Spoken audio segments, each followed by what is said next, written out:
बोली बाकी बिहारी लाल की जय हो, राधा रानी सरकार की जय हो। आइए आज चलते हैं। जगन्नाथ जी स्वयं अपने भक्त के लिए प्रसाद लेकर आए थे। आइए सच्चे मन से कहानी सुनते हैं।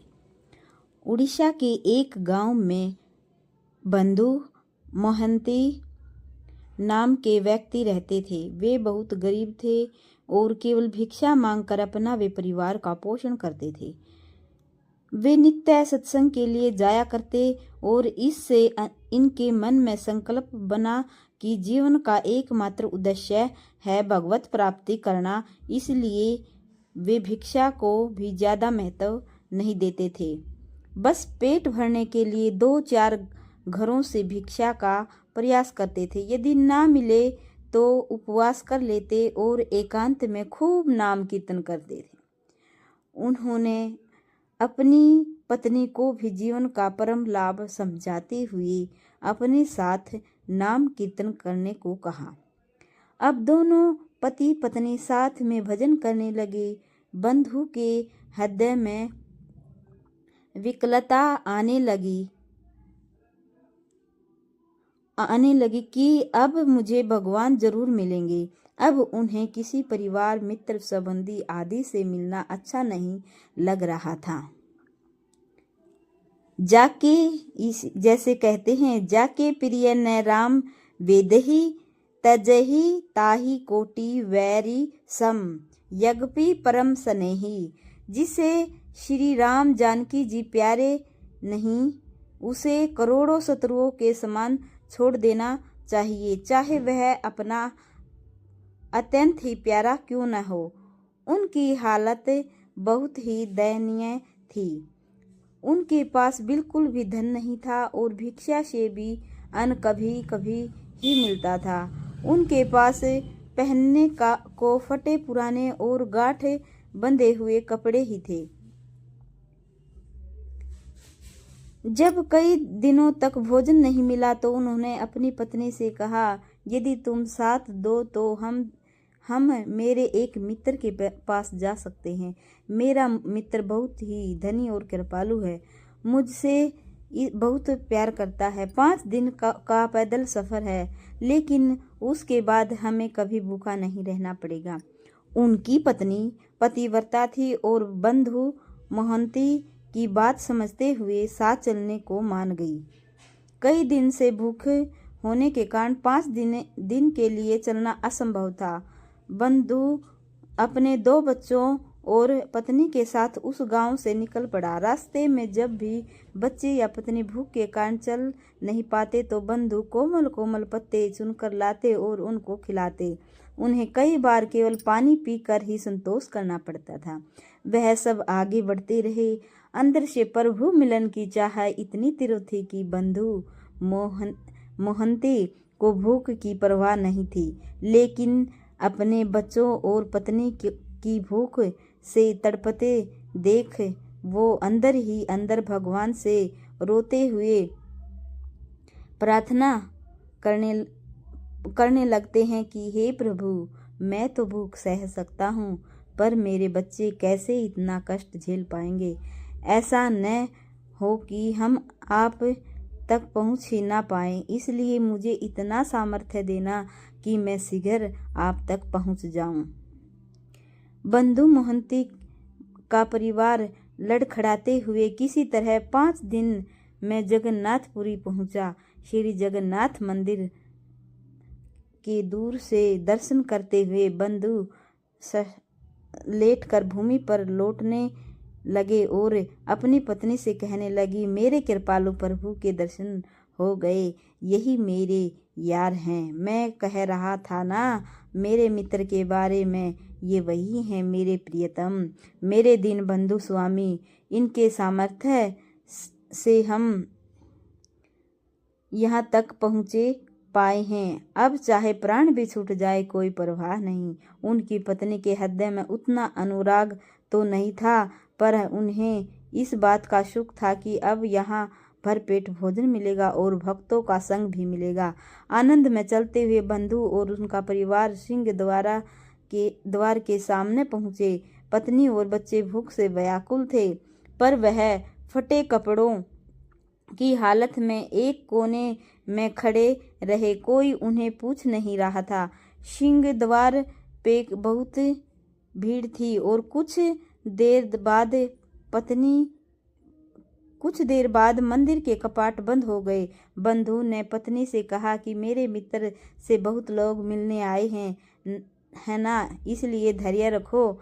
अब हम पीछे की तरफ चलते हैं। वह सब मंदिर के दक्षिण की ओर, जहाँ जगन्नाथ जी के प्रसाद का धोवन प्रसाद वाले पत्रों को धोने के बाद निकला जल निकलता है, बैठ गए। बंधु ने सबसे कहा कि इस पानी में प्रभु के पात्र धोए जाते हैं, हम अभी इसे ही पीते हैं और कीर्तन करते हैं। हम लोग बहुत भाग्यशाली हैं कि हमें प्रभु का प्रसाद जल पीने को मिल रहा है। कल सुबह जब मंदिर खुलेगा तो मेरे मित्र से हमें कुछ ना कुछ प्रसाद जरूर मिलेगा। यह कहकर पूरे परिवार ने एक एक कर वो प्रसादी जल पीकर ही अपना पेट भर लिया। पत्नी सोच रही थी कि इनके मित्र को तो पता नहीं, पर मैं धन्य हूँ जो ऐसा अनुरागी और धैर्यवान पति मुझे मिला। वो बंधु से कहती है कि आप जैसे राजी हैं, हम सभी वैसे ही आपके साथ रहेंगे, हमें कोई कष्ट नहीं है। बंधु पूरा समय वही जल निकाल कर सबको पिलाते रहे। बोले, तुम लोग सो जाओ, सुबह मंदिर में भर पेट प्रसाद मिलेगा। बंधु प्रभु की प्रसन्नता के लिए वही बैठकर नाम कीर्तन करने लगे और मन ही मन भगवान का धन्यवाद करने लगे। भाव में प्रभु से कहने लगे कि हे नाथ, आपने मुझे अपने धाम बुला लिया। मेरे मन में कोई कामना नहीं है, पर आप बस कुछ ऐसी कृपा करो कि मेरी पत्नी को विश्वास हो जाए कि आप मेरे मित्र हो। मुझे जितना चाहे कष्ट दो। मेरी पत्नी मेरे कहने पर इतना कष्ट सहते हुए यहाँ तक आई है, मेरी ही आज्ञा से भजन कर रही है, कहीं इसका विश्वास न छूट जाए। जगन्नाथ जी के मंदिर में भंडार गृह होता है, जहाँ कई कई दिनों का प्रसाद रहता है। उस भंडार गृह पर रात में ताला लगा दिया जाता है। भगवान वहां से एक थाल में सुंदर भोजन सजाकर मंदिर के बाहर लाए। फिर वो एक ब्राह्मण के वेश में खड़े होकर आवाज देने लगे, बंधु मोहंती नाम का कोई भक्त आया है क्या? देखो, भगवान ने तुम्हारे लिए प्रसाद भेजा है। रात्रि में बंधु और उसका परिवार वहीं सो रहे थे। अपना नाम सुनकर बंधु उठा और अपनी पत्नी से कहने लगा कि कोई मुझे पुकार रहा है क्या? बंधु उठे और घबराते हुए उसके पास गए। वहां जाकर देखा तो एक ब्राह्मण हाथ में एक विशाल रत्न जड़ित थाल में बहुत सारा प्रसाद लिए खड़ा था। ब्राह्मण ने मुस्कुराते हुए कहा, प्रभु ने अंदर से तुम्हारे लिए भोग की थाली भेजी है, इसे ले लो और प्रसाद खोलकर खाकर थाल अपने पास ही रख लेना। मैं कल सुबह उसे वापस लेने आऊँगा। बंधु का हृदय विकल होने लगा और कांपते हाथों से उन्होंने थाल अपने हाथ में लिया। वो अपनी पत्नी से कहने लगे कि देखो, मैं कह रहा था ना, मेरे मित्र मुझे बहुत प्यार करते हैं। सब भीड़ चली गई तो अब उनको फुर्सत मिलते ही मेरे लिए प्रसाद भेजा ना। यह कहते कहते वो एकदम आनंदित होने लगे। आज कई दिन बाद पूरे परिवार ने उस प्रसाद से भरपेट भोजन किया। प्रसाद खाकर बंधु ने विचार किया कि इस थाल में अभी कहीं पहुंचा नहीं सकता, तो उन्होंने अपने फटे कपड़ों में ही उसे लपेटकर अपने सिरहाने रख लिया। अगले दिन सुबह जब भंडार गृह खोला गया तो सबने देखा कि सब सामग्री अस्त व्यस्त थी। भोग का थाल गायब था और प्रसाद भी बिखरा हुआ था। इतना बहुमूल्य थाल गायब होने पर सब हैरान थे। कुछ लोग थाल ढूंढने बाहर नाले के समीप उन्होंने देखा कि रत्नों वाला थाल एक फटे कपड़े में बंधा चमक रहा है। हल्ला मचने लगा। सब सेवक बंधु मोहंती को मार पीटने लगे। सब कहने लगे कि यही चोर है। बंधु की पत्नी रोने लगी और बोली कि कैसे मित्र हैं तुम्हारे, रात में प्रसाद खिलाते हैं और सुबह पिटवाते हैं। तुम तो कहते थे बहुत कृपालु है। उधर बंधु को जैसे ही थप्पड़ पड़ता है तो जय जगन्नाथ कहते हुए नाम जप करते जाते हैं। प्रभु अपने भक्त की स्थिति और धैर्य की ऐसी परीक्षा लेते हैं। कभी ऐसा संयोग बने तो हमें भी सह लेना चाहिए और उसे भगवान की इच्छा मानकर आनंदित होना चाहिए।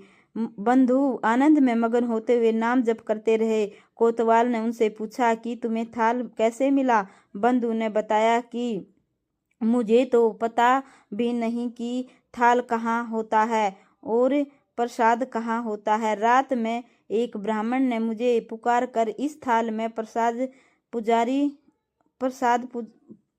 दिया। पुजारी ब्राह्मणों की पहचान कराए जाने पर बंधु ने बताया कि इनमें से कोई नहीं है। कोई मानने को तैयार ही नहीं और सब कहते रहे कि यह सब झूठ बोल रहा है। अधिकारी कहने लगे कि यदि मैं अंदर घुसा होता तो बाहर प्रधान द्वार का भी ताला टूटा होता। ये थाल और प्रसाद लेने अंदर कैसे जा सकता है। उधर भीड़ बंधु को नीच दृष्टि से देखने लगी। सब कहने लगे कि देखो ये गरीब कैसे जगन्नाथ जी के मंदिर में भी चोरी करने से नहीं रुका। बंधु मन में हंसने लगे और प्रभु की लीला देखकर प्रसन्न होते रहे। वह अपनी पत्नी की दशा देखकर प्रार्थना करने लगे कि प्रभु मुझे तो अपनी हर चाल पता है, लेकिन आपकी कृपा पर मेरी पत्नी को अविश्वास मत होने देना। पुरी के राजा प्रसाद रुद्र गहन निद्रा में थे। प्रभु उनके सपने में आए और कहने लगे, तुम यहाँ चैन से सो रहे हो, बाहर मेरे भक्त को चोर कहकर दुख दिया जा रहा है। तेरे कर्मचारी मेरे भक्त की पूजा न करके उसे गालियां दे रहे हैं, उसके साथ मारपीट कर रहे हैं। मैंने रात में स्वयं उसे अपने भोग के थाल में प्रसाद दिया था। वो मेरा प्रेमी और परम भक्त है। जल्दी जाओ और उसे क्षमा मांगो। तुम्हारे राज्य में यदि ऐसे भक्त का अपमान हुआ तो मैं तुम्हें दंड दूंगा। प्रभु की विचित्र लीला है। एक तरफ भक्त को पिटवा रहे हैं और दूसरी तरफ राजा से उसकी पूजा करने को कह रहे हैं। प्रताप रुद्र जी की आज्ञा करते हुए प्रभु कहने लगे, मेरा आदेश है कि आज से मेरे मंदिर के संपूर्ण हिसाब किताब का अधिकारी वही होगा। उसके दस्तक से ही पूरे मंदिर की व्यवस्था चलेगी। यह कहकर भगवान अंतर्ध्यान हो गए। राजा तत्काल मंदिर की ओर भागे। वहां पहुंचते ही उन्होंने बंधु मोहंती को प्रणाम किया और हृदय से लगाकर उनसे क्षमा मांगने लगे। सबके सामने उन्होंने घोषणा कर दी कि जगन्नाथ जी का सीधा आदेश आज से मंदिर का पूर्ण आज्ञा अधिकारी यही होगा। इसी के दस्तखत से मंदिर की सब व्यवस्था चलेगी। बंधु वही अपने फटे पुराने कपड़ों में हाथ जोड़कर दैन्य भाव से खड़े रहे। राजा ने उनसे कहा कि प्रभु ने जो आदेश दिया है, कृपा आप उसे स्वीकार करें। आज भी जगन्नाथपुरी में बंधु मोहंती जी के वंशज मंदिर की सेवा करते आ रहे हैं। सारा हिसाब किताब उन्हीं बंधु मोहंती जी के वंशज संभालते हैं। इस